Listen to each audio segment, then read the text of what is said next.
last principle of God awareness is Lo sasur acharei levavchem v'acharei einechem. You shouldn't stray after your heart and eyes. But what does that mean?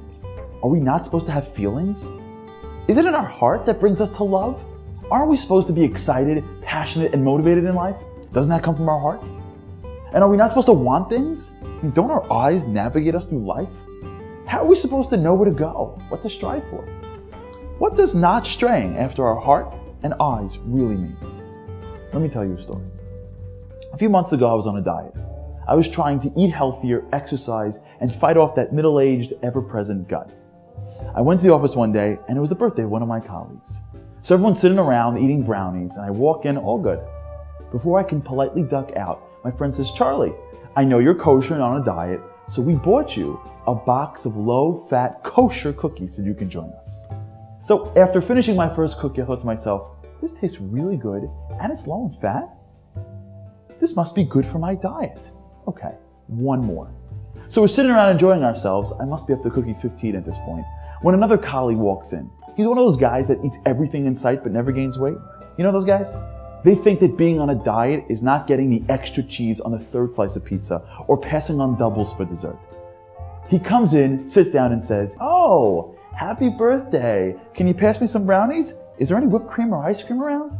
He looks up, sees me and says, oh, nice. Kosher, low-fat cookies for Charlie. Back on your health kick? I smiled knowing better. My cookies were just as good, and I was helping my body by consuming a dozen of my healthy treats. I said, yeah, I'm eating healthy, feeling very proud of myself. What does he do? The unthinkable. He flips over the box and looks at, yep, the label. I'm like, what are you doing? Don't do that. Don't read the label to me. He looks at me and goes, why? I'm like, listen, I'm enjoying myself. Don't ruin it for me. He says, have it your way.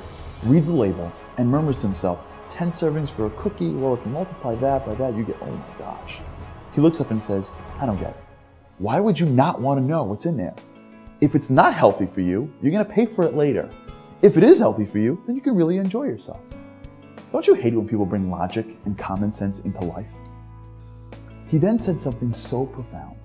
He said that his father always taught him that whenever he wants something, he must always make sure he doesn't shut off his brain in the process of getting it. Before he indulges, he needs to be sure that his mind is in control, not just his desires.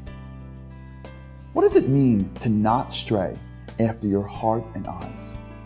It doesn't mean to shut down your heart and eyes and live emotionless and in seclusion.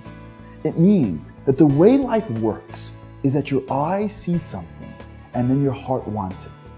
However, some things aren't good for us. If we let our eyes and heart lead the way, we're going to end up in places we never really wanted to be. We have to make sure that our mind is leading the way. Well, why is this the last principle of awareness? Because making sure your mind is in control is what will lead you to God.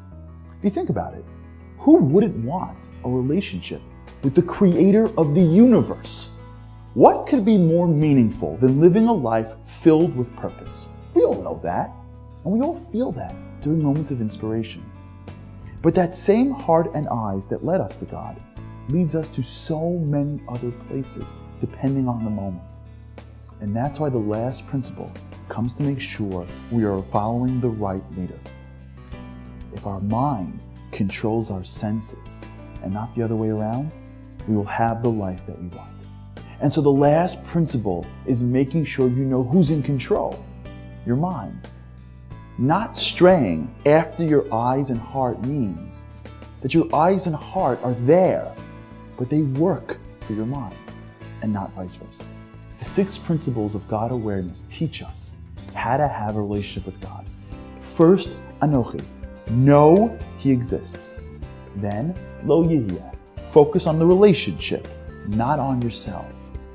Number 3, Yichud Hashem, understand who it is that you're having a relationship with. He is everywhere and everything.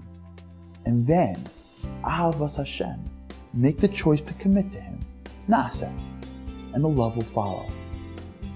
But, as number 5 teaches us, Yiras Hashem, a great relationship needs not only love, but respect. A respect for God and the system. is what we all need to be great.